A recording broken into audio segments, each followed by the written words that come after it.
इस वक़्त मैं माइक्रोसॉफ्ट एक्सेल की शीट के ऊपर हूँ। जैसा कि आप स्क्रीन के ऊपर देख सकते हैं कि मैं इस वक़्त automatic transfer data from master sheet to another sheet in Excel किस तरह आप इसको अप्लाई करेंगे। इस वक़्त मेन शीट के अंदर मैं एक एक अकाउंट आप देख सकते हैं हमने अकाउंट क्रिएट किए हुए हैं और इसके साथ डिफरेंट डेट है। इसकी मैंने ओपनिंग बैलेंसेस डाले हुए हैं डिफरेंट अकाउंट के। तो हम चाहेंगे कि हम इसके अंदर मेन वर्कशीट के अंदर आप एंट्री डालें और रिपोर्ट जनरेट हो एक नई शीट के अंदर। तो इसका क्या तरीका है? सबसे पहले आपने क्या करना है, आपने हेडिंग के साथ आपने एरिया सेलेक्ट कर लेना है। जैसे कि मैं इस वक़्त इस एरिया को शिफ्ट प्रेस करके डाउन एरो और इस एरिया को मैंने सेलेक्ट कर लिया है। सेलेक्ट करने के साथ ही आपने कंट्रोल टी प्रेस करना है। कंट्रोल टी प्रेस करेंगे तो अ, एक टेबल क्रिएट होने जा रहा है। इसको मैंने ओके किया है।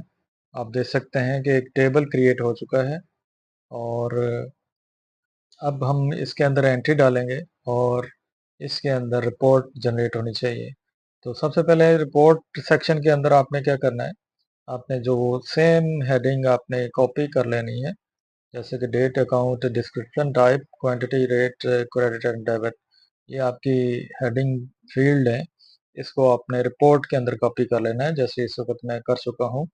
तो इस तरह आपने जिस कैटेगरी को, जिस अकाउंट को क्रिएट फाइंड आउट करना है, कंट्रोल सी प्रेस किया है मैंने अपर साइड के ऊपर, इसको कॉपी कर देना है और इस जगह जिस अकाउंट को फाइंड करना है दूसरे दूसरे सेल के अंदर उसका हमें नाम अकाउंट नेम पुट करना है। जैसे कि मैं इस वक़्त अली अकबर को फाइंड करूँगा तो मैंने इस वक़्त रिपोर्ट के अंदर अली अकबर लिखना है।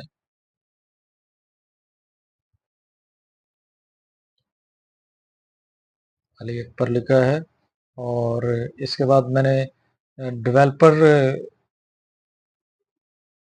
डेवलपर वाले मेन्यू पे जाना है और रिकॉर्ड मेन्यू करना है। रिकॉर्ड मैक्रो के नाम से मैंने इसको जस्ट इसका नाम मैंने रिपोर्ट रखा है। मैक्रो का नाम हमने रिपोर्ट रखा है, ओके किया है। तो इस वक़्त हम डाटा सेक्शन के अंदर जाएँगे।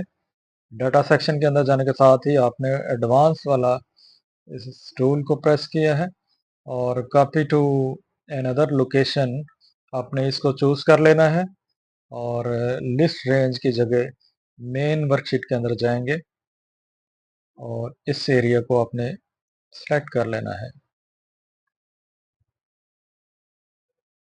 अगेन इसको हमने क्लिक किया है।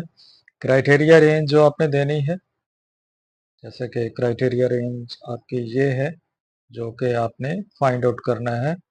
इस एरिया को आपने सेलेक्ट करना है और इसके बाद अगेन बटन प्रेस किया है कॉपी टू, जहां आपने डाटा पुट करना है उसकी हेडिंग आपने लेनी है। जैसे कि इस वर्कशीट के ऊपर पुट करना चाह रहे हैं, इसकी मेन इस हेडिंग को मैंने लिया है और अगेन ओके कर दिया है।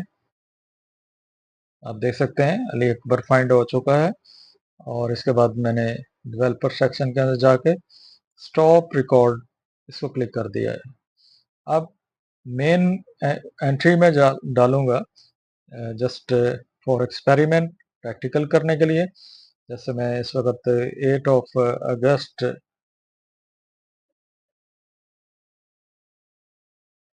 1 अगस्त की एंट्री डालता हूँ। इसको कॉपी करता हूँ। 1 अगस्त की एंट्री डाली है और इसको मैं अली अकबर के नाम से डालता हूँ। कैश कैश पेमेंट एक हम और पेमेंट कर रहे हैं, तो मैंने इस वक्त कैश पेमेंट दे रहा हूँ तो 1 लाख की एंट्री डाली है। आप देख सकते हैं, हम देखेंगे रिपोर्ट के अंदर जाके, अब देखेंगे रिपोर्ट के अंदर वो एंट्री नहीं आई। तो वो क्या तरीका है कि हम चाहेंगे कि वो एंट्री इसके अंदर आनी चाहिए, तो उसके लिए हमें क्या करना होगा, रिपोर्ट वाले वर्कशीट के ऊपर राइट बटन क्लिक किया है और इसके बाद आपने व्यू कोड के अंदर चले जाना है। व्यू कोड के अंदर जाने के साथ ही आप जर्नल के अंदर जाएं।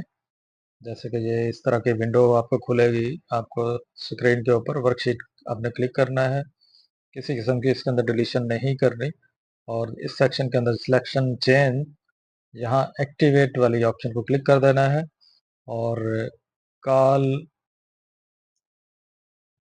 रिपोर्ट ये आपने इसके अंदर राइट कर देना है।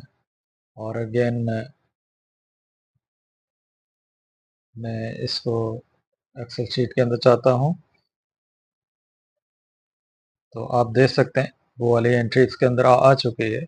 अगेन मैं इसके अंदर मेन के अंदर जाता हूँ और मैं इसके अंदर डेट, अगेन इसी डेट को कॉपी कर लेते हैं, दूसरी एंट्री डाल रहा हूँ अली अकबर के नाम से और इसको 1 अगस्त के अंदर हम बिल करने जा रहे हैं, बिल करेंगे। टाइप मैं बिल लिख देता हूँ, एक बिल की एंट्री डालने जा रहा हूँ, इसको हम क्रेडिट सेक्शन के अंदर लिख देते हैं। एक हमने बिल एंटर किया है और इस जगह मैंने जीरो वैल्यू डाली है। लेट्स सी हम रिपोर्ट के अंदर जाएंगे, आप देख सकते हैं बिल एंटर हो चुका है, ऑटोमेटिकली लेजर मेंटेन हो रहा है। अब हमें किसी दूसरे अकाउंट को फाइंड करना है, तो उसका क्या तरीका है, मैं अगेन जैसे इस वक्त सेम स्पेल के अंदर मैं इस वक्त इसके अंदर कैसा बेला को ले लेता हूँ, रिपोर्ट के अंदर जाके यहाँ मैं कैसा बेला कंपनी का नाम लिखा है और मेन के अंदर जाके अगेन रिपोर्ट में जाऊंगा, आप देख सकेंगे वो जितनी एंट्रियां होंगी इसके अंदर ऑटोमेटिकली अपडेट हो रही हैं। इसी तरह आप डिफरेंट अकाउंट को मेंटेन कर सकते हैं, automatic transfer data from master sheet to another sheet in Excel, easily आप अकाउंट को मैनेज कर सकेंगे। तो आप देख सकते हैं हम जितनी भी एंट्रियां करेंगे तो ऑटोमेटिकली दूसरी रिपोर्ट सेक्शन के अंदर आती जाएंगी। फॉर एग्जांपल हम मज़ीद एक प्रैक्टिस कर लेते हैं, वर्चुअल शॉप के नाम से एक है, तो रिपोर्ट के अंदर हम अगर फाइंड करना चाहें, मैं इस जगह लिख देता हूँ वर्चुअल शॉप। अब इधर हमें जो रिजल्ट वर्चुअल शॉप का चाहिए, तो मेन के अंदर जाके अगेन रिपोर्ट को मैं क्लिक करूंगा, तो आप देख सकते हैं वर्चुअल शॉप के जितने भी एंट्रियां एंट्रीज होंगी वो आपकी स्क्रीन के ऊपर शो हो जाएंगी। एक इजी मेथड है जिसके थ्रू आप डाटा को फाइंड आउट कर सकेंगे और इंडिविजुअली आप लेजर को मेंटेन कर सकेंगे। तो होपफुली आप मेरा ये मेथड आपको समझ चुके होंगे।